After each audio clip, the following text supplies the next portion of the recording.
कोयला घोटाले पर रोज रोज के हंगामे के बाद आज आ पहुंचा है संसद की मानसून सत्र का आखिरी दिन।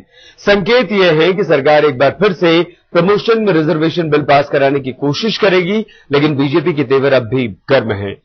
एनडीए सांसद संसद के परिसर में सरकार के खिलाफ धरना देंगे और बीएसपी की अध्यक्ष मायावती ने संसद का सत्र बढ़ाने की मांग की है।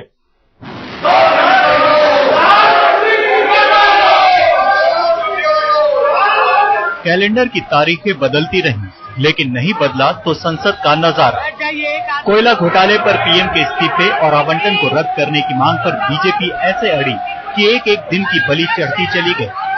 मानसून सत्र का आज आखिरी दिन है, लेकिन कहना मुश्किल है कि हंगामे की तस्वीर बदलेगी।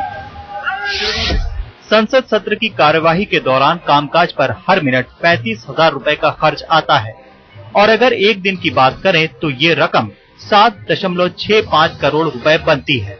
इस हिसाब से मानसून सत्र के 18 दिनों का बजट है 1 अरब 37 करोड़ 70 लाख रुपए। संसद के इस बजट में लोकसभा और राज्यसभा सचिवालयों के सभी कर्मचारियों और अन्य संबंधित गतिविधियों पर आने वाला खर्च भी शामिल है। कौन है करोड़ों की बर्बादी का जिम्मेदार?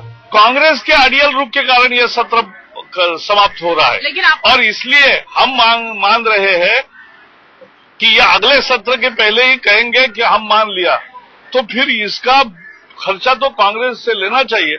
अगर भारतीय जनता पार्टी 2 और 2 5 साबित करना चाहती है तो दुनिया नहीं मानेगी। वेल के अंदर वो जाएंगे, पार्लियामेंट में शोर वो मचाएंगे, पार्लियामेंट को चलने वो नहीं देंगे और जिम्मेदारी हमारे ऊपर डालेंगे। बात सिर्फ पैसे की नहीं, हंगामे की वजह से जो गिने चुने बिल पास भी कराए गए वो बिना किसी बहस के। इसमें national highway authority of India amendment bill, sexual harassment of women at work place bill, north eastern regions recognition amendment bill, रासायनिक हथियारों पर अंतर्राष्ट्रीय कन्वेंशन से जुड़ा बिल और एम्स की तर्ज पर 6 और संस्थानों को खोलने से संबंधित बिल शामिल है। सरकार ने कुल मिलाकर 31 विधेयकों को सत्र में लाने की तैयारी की थी, लेकिन कई बिल वेटिंग लिस्ट में हैं। इनमें से कई 2010 और 2011 से ही लंबित पड़े हुए हैं। ये है विसिल ब्लोअर संरक्षण विधेयक, विदेशी लोक अधिकारियों और अंतर्राष्ट्रीय संगठनों के लोक अधिकारियों की रिश्वतखोरी रोकने संबंधी विधेयक, पुनर्वास और पुनर्स्थापन विधेयक और विवादों में चल रहा प्रमोशन में SC/ST के आरक्षण से जुड़ा संविधान संशोधन विधेयक। संसद का मानसून सत्र आज खत्म हो रहा है। सरकार विसिल ब्लोअर संरक्षण विधेयक और प्रमोशन में रिजर्वेशन बिल पास कराने की आखिरी कोशिश कर सकती है, लेकिन इसकी उम्मीद कम ही है कि हालात बदले। रीमा पाराशर के साथ अमिताभ सिन्हा, दिल्ली, आज तक।